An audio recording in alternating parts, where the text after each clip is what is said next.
Good morning all of you. Welcome to class BA first year girls. देखिए girls, आज हम class में topic शुरू कर रहे हैं जापान का आधुनिकीकरण. इससे पहले हम लोगों ने तुर्की का आधुनिकीकरण पढ़ा, अब हम जापान का आधुनिकीकरण पढ़ेंगे. देखिए जापान, जिसे क्या कहा जाता है, उगते हुए सूरज का देश. उगते हुए सूरज का देश अर्थात जापान. देखिए जापान क्या है, कई द्वीपों का समूह है. ठीक है, इसमें 4 द्वीप महत्वपूर्ण माने गए हैं. ये 4 द्वीप कौन कौन से हैं? क्यूशू, शिकोकू, होन्शू और होक्काइडो. ठीक है, ये 4 द्वीप प्रमुख हैं. देखिए जो जापान द्वीपों का इलाका है, ये पहाड़ी इलाका है, अर्थात कृषि योग्य भूमि की काफी कमी है.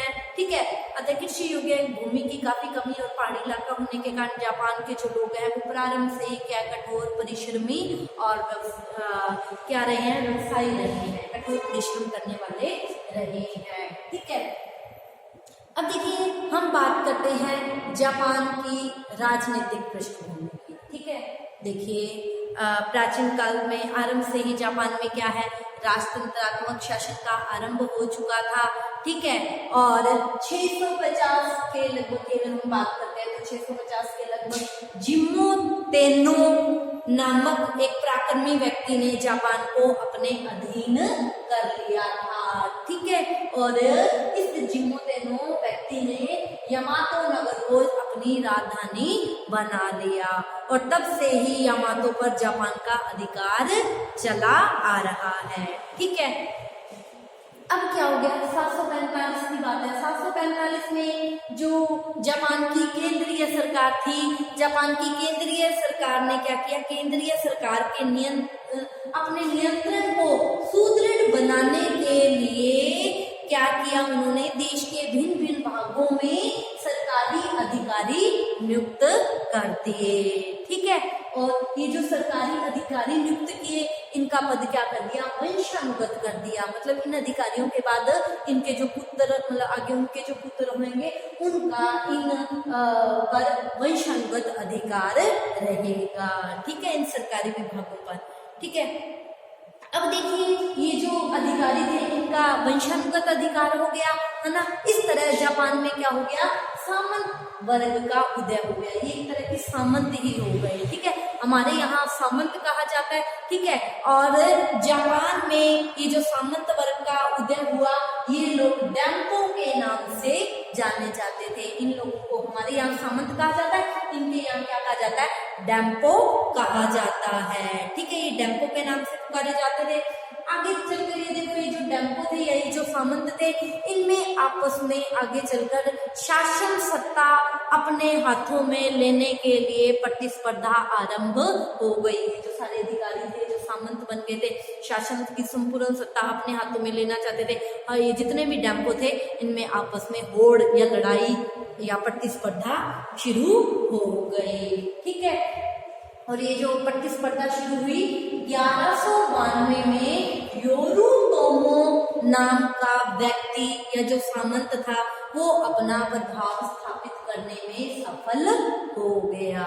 ठीक है, ये जो सामंत था योरुतोमा, इसका शासन पर प्रभाव स्थापित हो गया.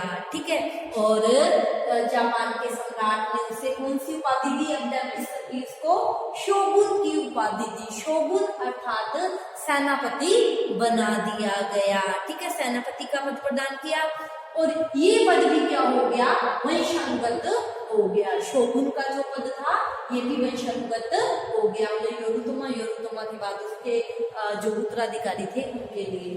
ठीक है, अब देखो अब ये जो शासन की वास्तविक सत्ता थी वो किसके हाथों में आ गई, शोगुन के हाथों में आ गई. ठीक है, शासन की बागडोर जैसे ही शोगुन के हाथों में आ गई तो ये जितने भी डैम्पो थे या जितने भी सामंत थे, अब इनमें आपस में शोगुन बनने के लिए प्रतिस्पर्धा आरंभ हो गई. ठीक है, तो जब इन डैम्पो में शोगुन का पद प्राप्त करने के लिए प्रतिस्पर्धा आरंभ हो गई, तो जिसमें क्या हो गया, बात करते 1603 में तोकुगावा का शोगुन के पद पर अधिकार हो गया.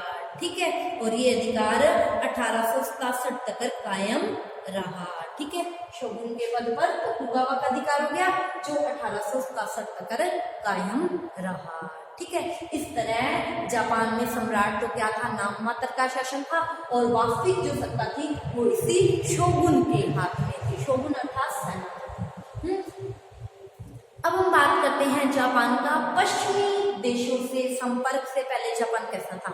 देखिए, पश्चिमी देशों से संपर्क से पहले जापान की आर्थिक स्थिति तो अच्छी थी, लेकिन जापान की राजनीतिक स्थिति अच्छी नहीं थी। शासन का जो प्रमुख होता था सम्राट, वो तो क्या था, नाम मात्र का शासक था और जो वास्तविक सत्ता थी वो शोगुन के पास आ गई थी। ठीक है, अब क्या हो गया था कि जब ये तोकुगावा बैठा हुआ था ना, इसके समय जो जापान की आर्थिक स्थिति थी वो काफी अच्छी हो गई थी। व्यापार, वाणिज्य, उद्योगों, इन सब का क्या हो गया था, विकास हुआ था। और जापान क्या है, संपूर्ण संसार से अलग इस वक्त अगर चैन की बंसी बजा रहा था। ठीक है, लेकिन 14वीं शताब्दी में क्या हुआ, पश्चिमी देशों ने जापान के इस एकांतवाद, अकेला जा रहा था ना, चैन की बंसी बजा रहा था, इस एकांतवाद को क्या कर दिया, समाप्त कर दिया। ठीक है, अब क्या हो गया, जापान में पश्चिमी देशों का प्रवेश हो गया और जापान ने क्या किया, पश्चिमी देशों के साथ संधियां कर ली। तो पश्चिमी देशों के साथ से संधियां, ठीक है। तो देखिए, जापान के साथ सबसे पहले संबंध स्थापित करने का जो प्रयास है वो 1542 में पुर्तगालियों ने किया था। 1542 में जापान से सर्वप्रथम संपर्क स्थापित करने का प्रयास पुर्तगालियों ने किया। इसके बाद 17वीं शताब्दी में अंग्रेज, डच, ये सब क्या हो गए, जापान पहुंच गए।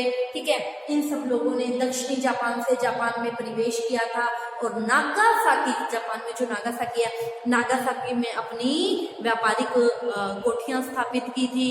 ठीक है, तो ये जो आए थे व्यापार करने जापान के लोग, इनके साथ क्या आ गए थे, ईसाई धर्म प्रचारक भी जापान पहुंच गए थे। देखिए, प्रारंभ में तो इन धर्म प्रचारकों का जापान ने काफी स्वागत किया क्योंकि धर्म प्रचारक थे, धर्म के वक्ता थे। ठीक है, लेकिन ये जो धर्म प्रचारक थे ये आपस में ही क्या है, लड़ते रहते थे। ठीक है,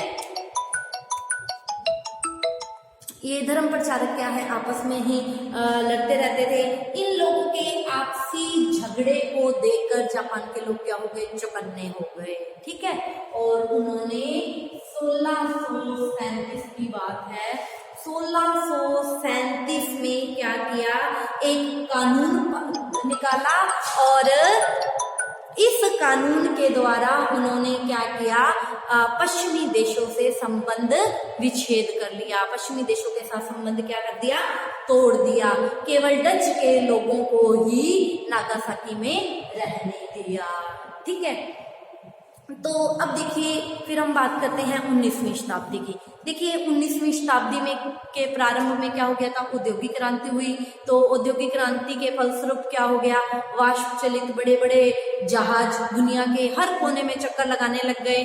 तो जापान भी अपनी भौगोलिक स्थिति के कारण इससे अछूता नहीं रहा, तो ये बेड़े क्या है, जापान में भी पहुंचे। ठीक है, तो लेकिन जापान क्या है, इन विदेशियों के लिए अपने द्वार क्या है, बंद रखना चाहता था। वो किसी का हस्तक्षेप नहीं चाहता था। लेकिन इन द्वारों को खोलने का जो काम किया वो संयुक्त राज्य अमेरिका ने किया। ठीक है, और फिर क्या हो गया, जब संयुक्त राज्य अमेरिका के लिए द्वार खुले तो सभी पश्चिमी देशों के लिए जापान के द्वार क्या हो गए, खुल गए। देखिए, अमेरिका क्या है, जापान में अपना भाग्य आजमाना चाहता था। ठीक है, और लेकिन क्या हो गया, भाग्य आजमाना चाहता था तो इसने क्या किया, जापान के साथ राजनीतिक संबंध स्थापित करने की कोशिश की, लेकिन अमेरिका को सफलता नहीं मिली। तो अमेरिका ने साम दाम दंड भेद हर नीति को अपनाने का जब प्रयास किया तो जापान ने सोचा कि पश्चिमी देशों को पराजित करना तो क्या है, असंभव है, क्यों ना इनको अपने यहाँ कुछ सहूलियत दे दी जाए, आते हैं तो आने दे व्यापार करने, कुछ सहूलियत दे दी जाए। ठीक है, तो क्या हो गया, 1853 की बात है। 1853 में जापान ने कोमोडेट पेरी के नेतृत्व में अपने 4 जहाज जापान भेजे और जैसे कोमोडेट पेरी पहुंचा तो शोगुन ने क्या इसे आगे बढ़ने से रोका। ठीक है, लेकिन फिर भी वो जहाज क्या जापान के तट पर पहुंच गया। अगले साल फिर अमेरिका ने पेरी के नेतृत्व में फिर जहाज भेजे, ठीक है। तो ये जहाज जापान पहुंचे तो शोगुन ने क्या हो गया, परिस्थिति को देखते हुए, अमेरिका से लड़ना ठीक नहीं है, तो परिस्थिति को देखते हुए जापान ने अमेरिका के साथ 1854 में क्या कर ली, संधि कर ली, ठीक है। फिर इसके बाद इंग्लैंड के साथ संधि हो गई, फिर रूस के साथ संधि हो गई, फिर होलैंड के साथ संधि हो गई, ठीक है। इस तरह जापान ने सभी देशों के साथ संधियां कर ली, ठीक है। तो इसके बाद क्या हुआ वो हम आगे की क्लास में, कल की क्लास में चर्चा करेंगे। आज की क्लास के लिए इतना ही। आप इसका स्क्रीनशॉट ले लीजिए। Thank you all of you.